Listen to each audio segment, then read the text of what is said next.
వాళ్ళలోనే మనవాదులు ఎక్కువ మంది ఉన్నారు.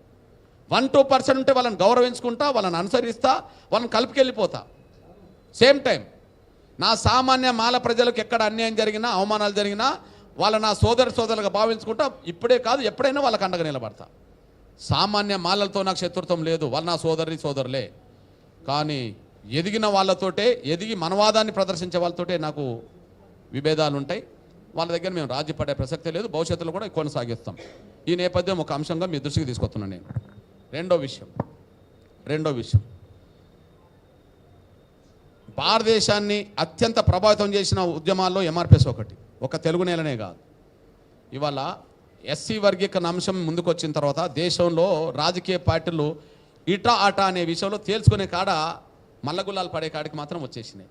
అనుసరించే వాళ్ళు అనుసరిస్తుండ్రు, అనుసరించని వాళ్ళు అనుసరించకపోతుండ్రు. కానీ ఎటో ఉండక తప్పదనే కాడికి మాత్రం నెట్టబడుతున్నాయి. అంతిమంగా అందరూ వర్గీకరణకు అనుకూలంగానే నిర్ణయాలు తీసుకునే వైపే ముందుకు రావాల్సిన పరిస్థితి నెట్టబడుతున్నది. పూనా ఒడంబడిక తర్వాత భారతదేశంలో రిజర్వేషన్ల అంశం మీద బాగా ఇప్పుడు చర్చ జరుగుతున్నది వర్గీకరణ అంశం మీదనే. అంటే ఎంఆర్పిఎస్ ఉద్యమ నేపథ్యం చిన్నగా మొదలైన ఆంధ్రప్రదేశ్ తెలుగు నేలను మాత్రమే ప్రభావితం చేసిన మొదటి దశలో దక్షిణాది రాష్ట్రాలకు విస్తరించడమే కాదు, ఉత్తరాది రాష్ట్రాల్లో కూడా ఇవాళ వర్గీకరణ అంశం మీద ఎటు ఉండాలనే విషయంలో నిర్ణయాలు తీసుకునే కాడికి రాజకీయ పార్టీలు వస్తున్నాయంటే దేశాన్ని ఒక శక్తివంతమైన ప్రభావితం చేసిన ఉద్యమం ఏదైనా ఉంటే ఎంఆర్పిఎస్ ఉద్యమం అనే విషయం మీరు మర్చిపోవద్దు.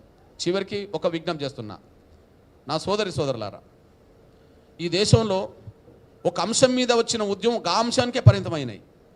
ఏదైనా సంఘాలు ఉన్నా, ఏదైనా ఉద్యమాలు వచ్చినా, ఇప్పుడు ఉదాహరణకు టీఆర్ఎస్ తెలంగాణ రాష్ట్ర సాధన కోసం వచ్చింది అనుకుందాం. టీఆర్ఎస్ తెలంగాణ రాష్ట్ర సాధన కోసం వచ్చింది. 2001లో ఉద్యమం రాజకీయ పార్టీగా ఏర్పడి 2014 వరకు వచ్చింది. మధ్యలో ఏదైనా సామాజిక అంశాలు పట్టించుకున్నదా? మధ్యలో ఏదైనా ఇతరాతర విషయాలు పట్టించుకున్నదా?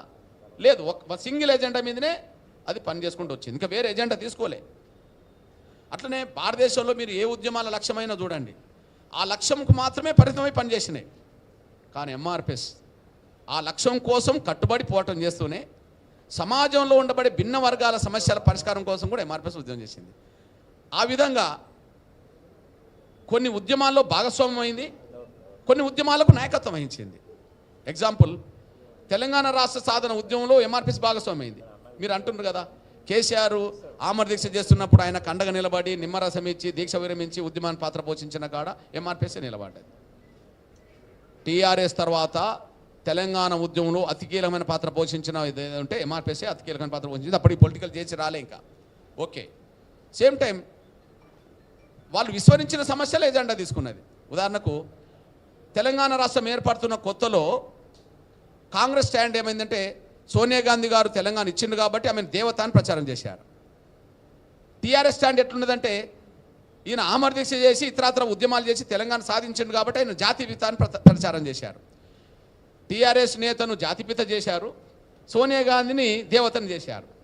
అప్పుడు వెంటనే ఎంఆర్పిఎస్ అయితే ఒకరు జాతిపితలు అవుతే ఒకరు దేవతలు అవుతే మరి సచ్చినోళ్ళు ఏమవుతారో చెప్పాలని చెప్పి అమరుల తల్లుల కడుపుకోత మహాసభ నిజాం కాలేజ్ గ్రౌండ్లో పెట్టి 1000 మంది అమరుల తల్లులను కుటుంబాలను తీసుకొచ్చి లక్షల మందితో మీటింగ్ పెట్టి ఆ అమరుల తల్లుల కడుపుకోత మాత సభ ద్వారా వాళ్ళకు ఉద్యోగాలు ఇవ్వాలి, వాళ్ళకు భూములు ఇవ్వాలి, వాళ్ళకు ఎక్స్రేస్, వాళ్ళకు నష్టపరిహారం కట్టించాలని చెప్పి నిజాం కాలేజ్ గ్రౌండ్లో లక్షలాది మందితో మీటింగ్ పెట్టిన చరిత్ర ఎంఆర్పిఎస్కి ఉన్నది. అంటే ఉద్యమంలో భాగస్వామ్యం అయింది ఎంఆర్పిఎస్. తెలంగాణ ఉద్యమంలో వాళ్ళు లేని కాడ కూడా ఎంఆర్పిఎస్ ఉద్యమం చేసింది. అట్లనే ఇవాళ భారతదేశంలో ఎక్కడ లేని ఒక సమస్యకు పరిష్కారం దొరికింది. ఏ పేదవాళ్ళైనా ఏ కుటుంబంలో ఇవాళ ఆరోగ్య భద్రత పొందుతున్నారు, ప్రైవేట్ ఆసుపత్రికి వెళ్తుంటారంటే 2004లో గుండె జబ్బుతో బాధపడుతున్న పిల్లల ఉద్యమం నడపడం ద్వారా వచ్చిన పరిష్కారమే ఆరోగ్యశ్రీ అనే విషయం మనందరికీ తెలుసు. దాన్ని దృష్టి పెట్టుకొని అక్కడ 2012లో అంతర్జాతీయ స్థాయిలో ఒబామా కేర్ అనేది హెల్త్ కేర్ అనేది ఒకటి పెట్టిండ్రు. తర్వాత మన ప్రధానమంత్రి గారు ఆయుష్మాన్ భవ పథకం అనే పేరు ఇప్పుడు 2018లో అక్కడ పెట్టిండ్రు. అంటే అర్థం ఏంటిది? పేదలకు కార్పొరేట్ వైద్యం కూడా ఉచితంగా అందాలనేది ఆనాటి 2004 డిమాండ్. అది ఆరోగ్యశ్రీ పథకం వచ్చింది, ఇక్కడ మనకు అందుబాటులోకి వచ్చేసింది. అంటే దీనికి నాయకత్వం వహించింది అంటే ఎంఆర్పిఎస్ఏ.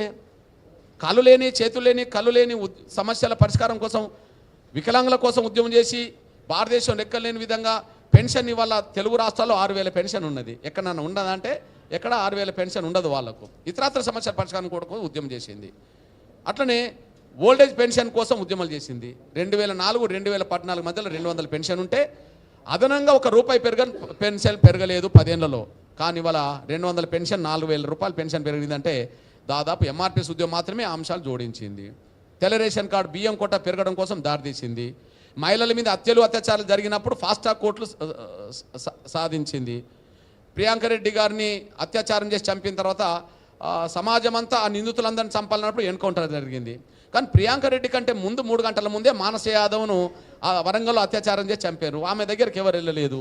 టేకు లక్ష్మిని ఆసిఫాబాద్లో 3 రోజుల క్రితం చంపారు. ప్రియాంక రెడ్డి కంటే ముందు వాళ్ళ దగ్గరికి ఆ సమస్య ఎవరు పట్టించుకోలేదు. అంటే అగ్రకులాల మహిళలు చంపిపోతే ఎన్కౌంటర్ పిల్లల్ని చేశారు కదా, మరి అణగారిన వర్గాల మహిళల్ని అత్యాచారాలు చంపినప్పుడు ఎందుకు అట్లాంటి స్పందన రావట్లేదు? అంటే అగ్రకులాల మహిళలకు ఒక న్యాయం, దళిత మహిళలకు ఒక న్యాయమా, బలహీన వర్గం ఒక న్యాయం అని చెప్పి ఎదురు తిరిగి ఉద్యమం చేయడం వల్ల మనకు ఆ రోజు ఫాస్ట్ ట్రాక్ కోర్టులు వచ్చిన విషయం కూడా మీ దృష్టికి నేను తీసుకొస్తున్నాను.